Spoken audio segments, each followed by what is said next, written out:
বন্যা আতঙ্কে বিপর্যস্ত চীনের গুয়াংজি, ধেয়ে আসছে সুপার টাইফুন বাভি। বন্যপ্রাণীর উপদ্রবে বাড়ছে উদ্বেগ। যুদ্ধবিরতি শেষ হলেও ইরানের অনুরোধে আলোচনায় রাজি ট্রাম্প, তবে বন্ধ থাকবে না সামরিক অভিযান। জ্বালানি সংকটে কিউবায় ফের দেশব্যাপী ব্যাপক বিদ্যুৎ বিভ্রাট। এক সপ্তাহের দ্বিতীয় ব্ল্যাকআউটে অন্ধকারে পুরো দ্বীপ। যুক্তরাজ্যের পরবর্তী প্রধানমন্ত্রী হচ্ছেন অ্যান্ডি বার্নহ্যাম। ৩২২ লেবার এমপির সমর্থন পেয়ে আলোচনার শীর্ষে।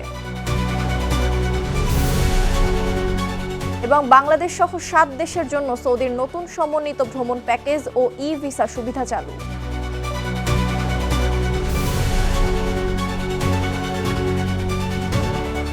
বিশ্বজুড়ে ঘটে যাওয়া দিনের গুরুত্বপূর্ণ ঘটনাবলী নিয়ে আর টিভির নিয়মিত আয়োজন সারাদিনের বিশ্ব। আপনাদের সঙ্গে আছি আমি ইরামণি মণ্ডল। ভয়াবহ বন্যায় বিপর্যস্ত চীনের গুয়াংজি। মৃতের সংখ্যা বেড়ে দাঁড়িয়েছে ৩৯ জনে। উদ্ধার অভিযান চললেও নতুন করে আতঙ্ক ছড়িয়েছে লোকালয়ে ছড়িয়ে পড়া বিষধর সাপ ও বন্যপ্রাণী। এর মধ্যে পূর্ব উপকূলে আঘাত হানতে ধেয়ে আসছে সুপার টাইফুন বাভি।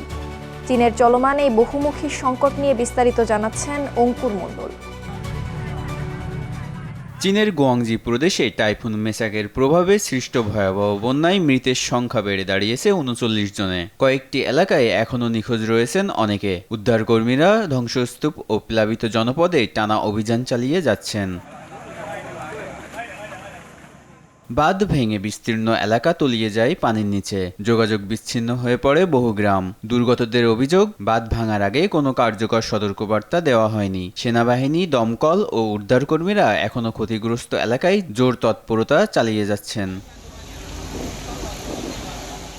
পানি কিছুটা নেমে গেলেও রাস্তাঘাট, বাড়িঘর ও কৃষিজমি এখনও কাদা ও ধ্বংসস্তূপে ঢেকে আছে। বিচ্ছিন্ন এলাকায় ড্রোনের মাধ্যমে পৌঁছে দেওয়া হচ্ছে খাবার, বিশুদ্ধ পানি ও প্রয়োজনীয় ওষুধ। উদ্ধার কাজে নিয়োজিত আছে প্রায় ৮,০০০ সেনা সদস্য। বন্যার আরেক ভয়াবহ প্রভাব পড়েছে গুয়াংজির গুইগাং চিড়িয়াখানায়। আকস্মিক জলোচ্ছ্বাসে প্রাণ হারিয়েছে ৩ সিংহ। খাঁচা ভেঙে পালিয়ে গেছে জেব্রা, হরিণ, উটপাখি ও অন্যান্য বন্যপ্রাণী। অস্থায়ী খাঁচায় রাখা হয়েছে উদ্ধার হওয়া প্রাণীগুলোকে। শুধু বন্যপ্রাণীই নয়, বন্যার পানিতে তলিয়ে গেছে একটি সাপের খামার, যেখান থেকে প্রায় ৯০০ সাপ ছড়িয়ে পড়েছে আশেপাশের এলাকায়। পালিয়ে যাওয়া সাপগুলোর মধ্যে বিষধর গোখরাও আছে। ফলে স্থানীয়দের মধ্যে ছড়িয়ে পড়েছে চরম আতঙ্ক। তাই উদ্ধার অভিযানের পাশাপাশি জননিরাপত্তা নিশ্চিত করাও বড় চ্যালেঞ্জ হয়ে উঠেছে। নিখোঁজ প্রাণী খুঁজে পেতে প্রশাসনের পাশাপাশি মাঠে নেমেছে স্থানীয়রা।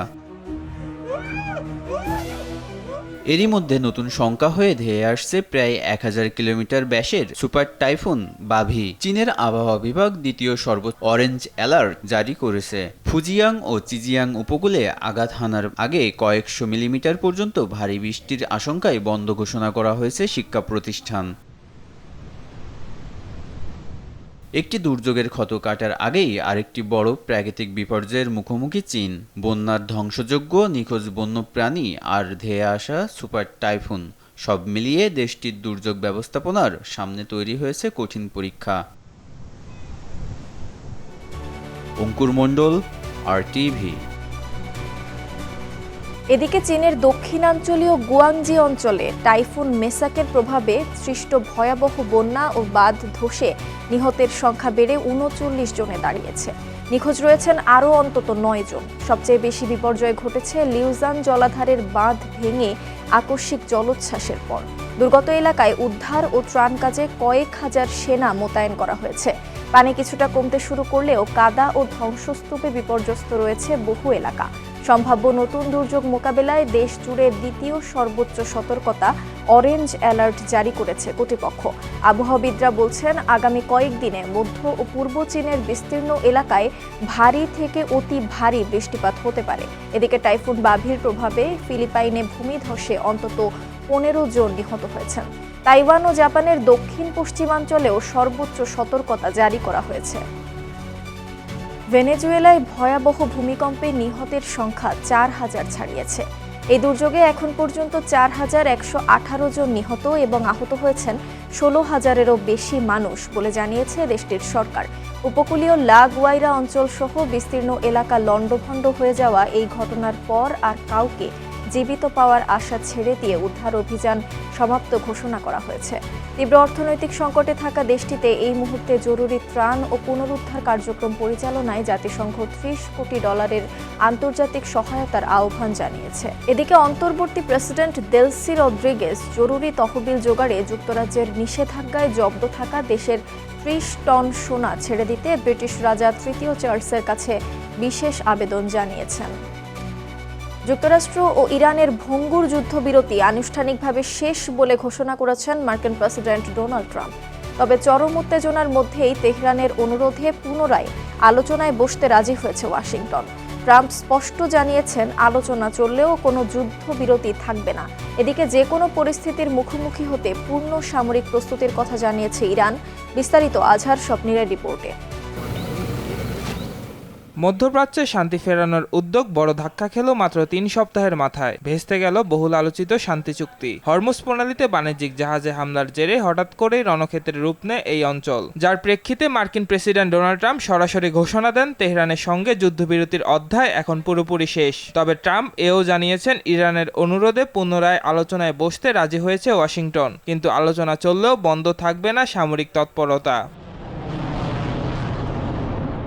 এর আগে ন্যাটো সম্মেলনে ইরানি নেতৃত্বকে কড়া ভাষায় আক্রমণ করেন ট্রাম্প। স্পষ্ট হুঁশিয়ারি দিয়ে বলেন, মার্কিন স্বার্থে আঘাতের জবাব দেয়া হবে 20 গুণ শক্তিশালী সামরিক অ্যাকশনে। ওয়াশিংটন সাফ জানিয়ে দিয়েছে, ইরান যদি প্রকাশ্যে হরমুজ প্রণালী উন্মুক্ত ঘোষণা না করে এবং জাহাজে হামলা বন্ধের লিখিত নিশ্চয়তা না দেয়, তবে কোনো পারমাণবিক চুক্তি হবে না। ইতিমধ্যেই তেহরানের উপর নতুন করে অর্থনৈতিক নিষেধাজ্ঞাও আরোপ করেছে ট্রাম্প প্রশাসন। এদিকে ট্রাম্পের এই চরম হুঁশিয়ারির মুখেও পিছু হটতে নারাজ তেহরান। ইরানের শীর্ষ আলোচক মোহাম্মদ বাগের গালিবাব জানিয়েছেন, মার্কিন সামরিক চাপের মুখে তারা কখনোই আত্মসমর্পণ করবে না। সমঝোতা ভাঙলে যে কোনো মুহূর্তে পূর্ণাঙ্গ যুদ্ধের জন্য প্রস্তুত রয়েছে ইরান। চলমান এই সংকট নিরসনে ওমান ও কাতারের মধ্যস্থতায় কূটনৈতিক তৎপরতা শুরু হলেও তেহরানের সাধারণ মানুষের মধ্যে যুদ্ধ নিয়ে এক ধরনের অনিশ্চয়তা ও উদ্বেগ বিরাজ করছে। বিশ্ব অর্থনীতি ও জ্বালানি সরবরাহের সুরক্ষায় এখন সবার নজর মধ্যপ্রাচ্যের এই উত্তপ্ত পরিস্থিতির দিকে। আজহার স্বপ্নিল, RTV। যুক্তরাষ্ট্রে কয়েক লাখ বিদেশি কর্মীকে আগামী কয়েক সপ্তাহের মধ্যে চাকরি থেকে ছাঁটাইয়ের নির্দেশ দিয়েছে ট্রাম্প প্রশাসন। দেশটির ডিপার্টমেন্ট অফ হোমল্যান্ড সিকিউরিটি নিয়োগকর্তাদের এ বিষয়ে আনুষ্ঠানিক নির্দেশনা পাঠিয়েছে। মার্কিন USCIS জানায়, টেম্পোরারি প্রোটেক্টেড স্ট্যাটাস বা TPS এর আওতায় থাকা হাইতি, সিরিয়া ও মিয়ানমার সহ বেশ কয়েকটি দেশের নাগরিকদের কাজের অনুমতির মেয়াদ চলতি মাসেই শেষ হচ্ছে। সুপ্রিম কোর্ট ট্রাম্প প্রশাসনের TPS সুবিধা বাতিলের ক্ষমতা বহাল রাখার পরই এই সিদ্ধান্ত কার্যকর করা হচ্ছে। এর ফলে প্রায় 3.5 লাখ অভিবাসী কর্মী চাকরি হারানোর পাশাপাশি দেশ থেকে বহিষ্কারের ঝুঁকিতে পড়েছেন। স্বাস্থ্যসেবা, নির্মাণ ও পরিবহন খাতের বড় ধাক্কা হিসেবে দেখা দেয়া এই পদক্ষেপের তীব্র সমালোচনা করেছেন অধিকার কর্মীরা। যুক্তরাষ্ট্র ও ইরানের উত্তেজনার প্রভাবে বৈশ্বিক তেল সরবরাহ নিয়ে সতর্ক করেছে আন্তর্জাতিক শক্তি সংস্থা IEA। সংস্থাটি বলছে, মধ্যপ্রাচ্যে সংঘাত আবার ছড়িয়ে পড়লে জ্বালানি বাজার স্বাভাবিক হওয়ার প্রক্রিয়া বাধাগ্রস্ত হতে পারে। হরমুজ প্রণালী বন্ধ হয়ে যাওয়ায় এরই মধ্যে প্রতিদিন প্রায় 1,40,00,000 ব্যারেল তেলের সরবরাহ কমে গেছে। এতে জ্বালানির দাম বাড়ার পাশাপাশি বিশ্ব অর্থনীতিতে বড় চাপ তৈরি হয়েছে। IEA জানিয়েছে, জুনে তেল সরবরাহ কিছুটা বাড়লেও তা এখনও যুদ্ধপূর্ব সময়ের তুলনায় অনেক কম। সংস্থার পূর্বাভাস, পরিস্থিতি স্বাভাবিক না হলে আগামী বছরও বৈশ্বিক তেল বাজারে ঘাটতি থাকতে পারে। জ্বালানি সংকটের কারণে কিউবা জুড়ে আবারও ব্যাপক বিদ্যুৎ বিভ্রাট দেখা দিয়েছে। এক সপ্তাহের মধ্যে এটি দেশটির দ্বিতীয় দেশব্যাপী ব্ল্যাকআউট। রাষ্ট্রীয় বিদ্যুৎ সংস্থা জানিয়েছে, শুক্রবার বিকেলে জাতীয় বিদ্যুৎ গ্রিডের সমস্যা দেখা দেওয়ার পর পুরো দ্বীপ অন্ধকারে ডুবে যায়। চলতি বছরে এটি চতুর্থ দেশব্যাপী বিদ্যুৎ বিভ্রাট। বিশ্লেষকদের মতে, মার্কিন নিষেধাজ্ঞা ও বিদেশি তেল সরবরাহ কমে যাওয়ায় কিউবার জ্বালানি সংকট আরও তীব্র হয়েছে। পুরনো বিদ্যুৎ অবকাঠামো পরিস্থিতিকে জটিল করে তুলেছে। বিশেষজ্ঞরা সতর্ক করে বলেছেন, দীর্ঘস্থায়ী জ্বালানি সংকটের কারণে দেশটির পরিবহন, স্বাস্থ্যসেবা ও অন্যান্য জরুরি সেবাও মারাত্মকভাবে ব্যাহত হতে পারে। যুক্তরাজ্যের সাবেক প্রধানমন্ত্রী কিয়ার স্টারমারের পদত্যাগের পর দেশটির পরবর্তী প্রধানমন্ত্রী হবার আলোচনায় শীর্ষে লেবার পার্টির নেতা অ্যান্ডি বার্নহ্যাম। রয়টার্সের এক প্রতিবেদনে জানানো হয়েছে, দলীয় প্রধান ও সরকার প্রধান হওয়ার দৌড়ে প্রয়োজনীয় সংখ্যক লেবার আইন প্রণেতার সমর্থন প্রায় নিশ্চিত করেছেন তিনি। মনোনয়ন জমা দেওয়ার প্রথম দিনেই দলটির 403 সংসদ সদস্যের মধ্যে 322 জনের রেকর্ড সমর্থন পাওয়ায় এবং অন্য কোনো প্রতিদ্বন্দ্বী না থাকায় তার জয় এখন সময়ের ব্যাপার মাত্র। প্রায় এক দশক ধরে গ্রেটার ম্যানচেস্টারের সফল মেয়র হিসেবে দায়িত্ব পালন করা এই অভিজ্ঞ রাজনীতিবিদ আগামী 17 জুলাই আনুষ্ঠানিকভাবে লেবার পার্টির নেতা এবং পরবর্তীতে 20 জুলাই যুক্তরাজ্যের নতুন প্রধানমন্ত্রী হিসেবে আনুষ্ঠানিকভাবে দায়িত্ব গ্রহণ করতে পারেন। তীব্র তাপদাহের পর ভয়ঙ্কর দাবানলে পড়ছে ইউরোপের দেশ স্পেন ও ফ্রান্স। দাবানলের কারণে স্পেনে এখন পর্যন্ত নিহত হয়েছে কমপক্ষে 12 জন, নিখোঁজ রয়েছে আরও 23 জন। অন্যদিকে ফ্রান্সে এবছর দাবানলে পুড়েছে 25,000-এর বেশি অঞ্চল। বিস্তারিত জানাচ্ছেন আব্দুল মালেক। বাতাসের তীব্র গতি আর প্রচণ্ড তাপদাহে চারিদিকে ছড়াচ্ছে আগুনের লেলিহান শিখা। মুহূর্তেই সবুজ বনাঞ্চল রূপ নিচ্ছে পোড়া ছায়ে। এমন ভয়াবহ চিত্র স্পেনের আন্দালুসিয়া প্রদেশের আলমেনিয়া অঞ্চলে। আগুন ছড়ানোর গতি এত বেশি যে মাত্র 2 ঘন্টায় প্রায় 15 কিলোমিটার এলাকায় ছড়িয়ে পড়েছে আগুন। তীব্র এই গতির কারণে নিরাপদ স্থানে সরে যাওয়ার পর্যাপ্ত সময়ও পাননি বাসিন্দারা। দেশটিতেই ভয়ঙ্কর দাবানলে নিহত হয়েছে কমপক্ষে 12 জন, নিখোঁজ রয়েছে আরও 23 জন।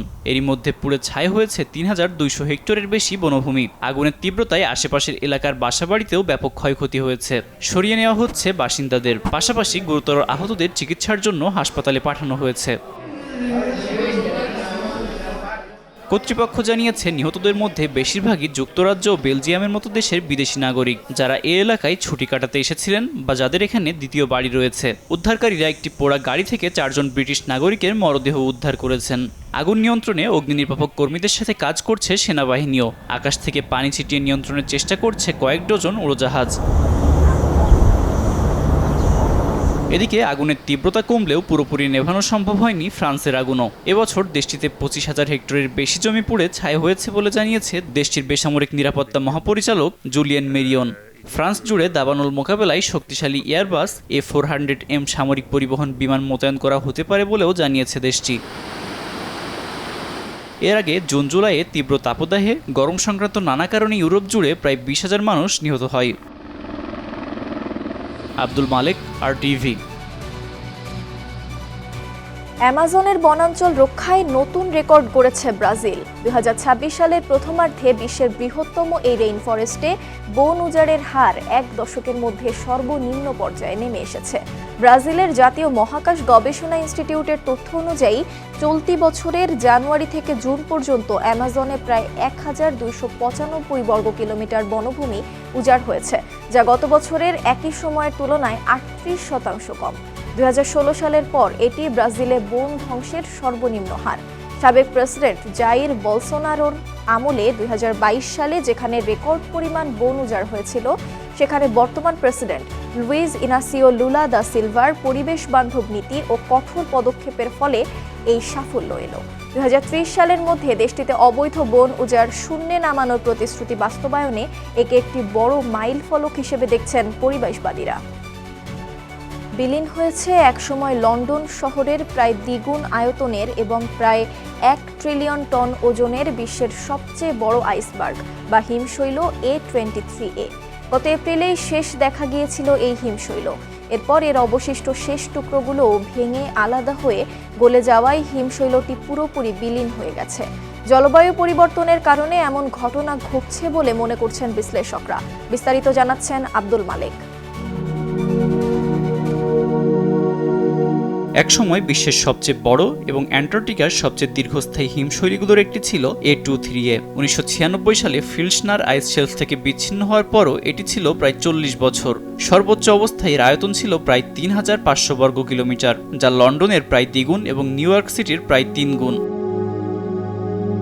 পরে এটি অ্যান্টার্কটিকার উপকূল ও দক্ষিণ মহাসাগর পেরিয়ে প্রায় 2300 কিলোমিটার ভেসে যায়। তবে উষ্ণ সমুদ্র স্রোত ও বায়ুর কারণে ধীরে ধীরে গলতে শুরু করে বরফ। 2026 সালের এপ্রিলে নাসার NOAA-21 স্যাটেলাইট দক্ষিণ আটলান্টিক মহাসাগরে হিমশৈলটির শেষ মুহূর্তের ছবি তোলে। তখন এটি এতটাই ছোট টুকরে বিভক্ত হয়েছিল যে পুরো হিমশৈলটির ছবি তোলা সম্ভব হয়নি। এরপর আর হিমশৈলটিকে দেখা যায়নি। এর আগে 2026 সালের মার্চে পর্যবেক্ষণে দেখা যায় এর আয়তন কমে প্রায় 170 বর্গ কিলোমিটারে নেমে এসেছে, যা মূল আয়তনের মাত্র 5%। তখনই ধারণা করা হয়েছিল এর শেষ সময় ঘনিয়ে এসেছে। এটি ছিল বিশ্বের প্রথম দিকে আবিষ্কৃত বিশাল হিমশৈলীগুলোর একটি। সে সময় সোভিয়েত ইউনিয়নের গবেষণা কেন্দ্র দ্রুজনায়া 1 হিমশৈলটির উপর স্থাপিত হয়েছিল। পরে হিমশৈলটি মূল বরফখণ্ড থেকে বিচ্ছিন্ন হলে গবেষণা কেন্দ্রটিও ভেসে যায়। এই গবেষণা কেন্দ্রই তখন বিস্তীর্ণ বরফ অঞ্চলে পথ খুঁজতে সাহায্য করত। এই হিমবাহ ছাড়াও জলবায়ু পরিবর্তনের কারণে নানা গুরুত্বপূর্ণ হিমবাহ গলতে শুরু করেছে বলে দাবি করছেন বিজ্ঞানীরা। এমনকি A23 হিমবাহটি গলার কারণেও সমুদ্রের বাস্তুতন্ত্রে প্রভাব পড়েছে। হিমশৈলটি পুরোপুরি মিঠা পানির বরফ দিয়ে গঠিত থাকায় লবণাক্ত সমুদ্রে গলে গলে সমুদ্রের রাসায়নিক গঠন বদলে যায়, যা ওই অঞ্চলের সামুদ্রিক জীববৈচিত্র্যেও প্রভাব ফেলে। আব্দুল মালেক, RTV। বাংলাদেশ সহ 7টি দেশের নাগরিকদের জন্য নতুন সমন্বিত ভ্রমণ প্যাকেজ ও ই-ভিসা সুবিধা চালু করেছে সৌদি সরকার। প্রাথমিক পর্যায়ে বাংলাদেশ ছাড়াও ইন্দোনেশিয়া, ভারত, পাকিস্তান, মিশর, জর্ডান এবং মেক্সিকোর পর্যটকরা এই সুবিধা পাবেন বলে জানিয়েছে দেশটির পর্যটন মন্ত্রণালয়। এই নিয়মে অনুমোদিত ট্রাভেল এজেন্সির মাধ্যমে বুকিংয়ের সর্বোচ্চ 48 ঘন্টার মধ্যে মিলবে ই-ভিসা ও ভ্রমণ বীমা। 3 মাস মেয়াদী এই সিঙ্গেল এন্ট্রি ভিসায় দেশটিতে সর্বোচ্চ 3 মাস অবস্থান করা যাবে। প্রাপ্তবয়স্কদের জন্য প্রথম 2 দিনের সর্বনিম্ন প্যাকেজ মূল্য 4000 রিয়াল এবং ভিসা ফি প্রায় 400 সৌদি রিয়াল নির্ধারণ করেছে কর্তৃপক্ষ। এই প্যাকেজে ওমরাহ পরিষেবা না থাকলেও ভিসাধারীরা মক্কা মদিনা সহ দেশটির যে কোনো স্থানে ভ্রমণ করতে পারবেন। সবথেকে বেশি সংখ্যক টাকমাথার টুপি পরে বিশ্ব রেকর্ড গড়েছেন লন্ডনবাসী, যেখানে অংশ নেন বিশ্ববিখ্যাত rapper Armando Christian Perez Pitbull. তারই কনসার্টে 22,000-এর বেশি মানুষ একসাথে গড়েন এমন কীর্তি। স্বীকৃতি পেয়ে খুশি আয়োজক ও অংশগ্রহণকারীরা। বিস্তারিত আব্দুল মালেকের প্রতিবেদনে।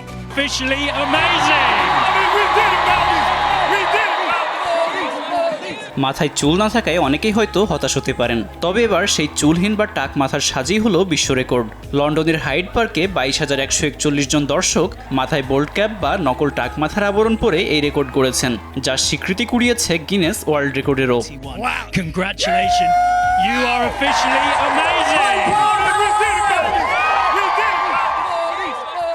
লন্ডনে আয়োজিত এই কনসার্টে খোদ পিটবুল নিজেও একটি ক্যাপ পরে এই রেকর্ডের অংশ হয়েছেন। সেই কনসার্টেই হয়েছে মজার এই কীর্তি। শুক্রবার অনুষ্ঠিত এই কনসার্টে ভক্তরা এসেছিলেন পিটবুলের সিগনেচার লুক সাদা শার্ট, কালো টাই এবং সানগ্লাস পরে। পিটবুল কনসার্টে ভক্তদের ভালোবেসে ব্লাডিস নামে ডেকেছেন। এমন রেকর্ড করে বেশ উচ্ছ্বাস প্রকাশ করেছেন এই Cuban rapper. What an honor, a blessing. সব টাকমাথা বন্ধুদের বলছি, আপনারা না থাকলে কোনো পিটবুল নেই, কোনো আন্দোলন নেই, কোনো বিপ্লবও নেই। আপনারা কি দারুণভাবে প্রতিনিধিত্ব করছেন। আপনারা কি ভেবেছিলেন যে এক কিউবান লন্ডনে এসে রেকর্ড করতে পারবে? এই গিনেস ওয়ার্ল্ড বুক অব রেকর্ডসের জন্য আমি খুবই উত্তেজিত। I see y'all all around every city. Y'all have no clue how much I enjoy it. মূলত তার জনপ্রিয়তার কারণেই এবারে বাস্তবে রূপ নিয়েছে পরিকল্পনাটি। কেননা বিশ্বের বিখ্যাত সব গানের তালিকায় রয়েছে তার বেশ কয়েকটি গান। তার অন্যান্য জনপ্রিয় গানের মধ্যে রয়েছে 2014 সালের ফুটবল বিশ্বকাপ উপলক্ষে গাওয়া উই আর ওয়ান নামের গানটিও। ভক্তদের মতে পিটবুলের কনসার্ট মানেই ইতিবাচক পরিবেশ আর নস্টালজিয়া। আমরা সবচেয়ে বেশি টাকের টুপি পরার রেকর্ডটা ভাঙার চেষ্টা করছি এবং পিটবুলকে দেখার জন্য আমরা ভীষণ উত্তেজিত, কারণ এটা আমাদের ছোটবেলা থেকেই স্বপ্ন।